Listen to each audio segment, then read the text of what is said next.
दिल्लीत नुकताच पहिल्या महिला वर्ल्ड कप खो खो स्पर्धा झाल्या। या स्पर्धेत भारतीय संघात करंजीवणे तालुका कागल येथील कन्या वैष्णवी बजरंग पवार हिचा देखील समावेश होता। भारतासह जगातील 24 देश सहभागी झालेल्या या स्पर्धेत हा वर्ल्ड कप भारतीय संघाने जिंकलाय। या जागतिक पातळीवरील यशाबद्दल वैष्णवी पवार हिचे दूरध्वनीद्वारे नामदार हसन मुश्रीफांनी अभिनंदन केलं। दूरध्वनीवरून वैष्णवीशी बोलताना नामदार हसन मुश्रीफ म्हणाले, वैष्णवी, तुझ्या या यशाचा आम्हा समस्त कोल्हापूर जिल्ह्यासह भारतवासियांना सार्थ अभिमान आहे। खेळाडू म्हणून तुझ्या पाठीशी खंबीरपणे आम्ही सर्वजण उभे आहोत। अजूनही यशाचा फार मोठा पल्ला तुला गाठायचा आहे। वैष्णवी कोल्हापुरात येताच तिचा जाहीर सत्कार करणार असल्याचंही यांनी सांगितलं।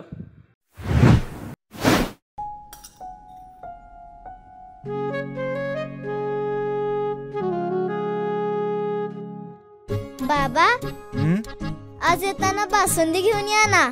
अगं, कालच आपण आईचा वाढदिवस होता म्हणून आणली होती ना। ऐकलं, गोकुळची बासुंदी पुन्हा खावीशी वाटतेय। खरं सांगू, मलाही खावीशी वाटतेय।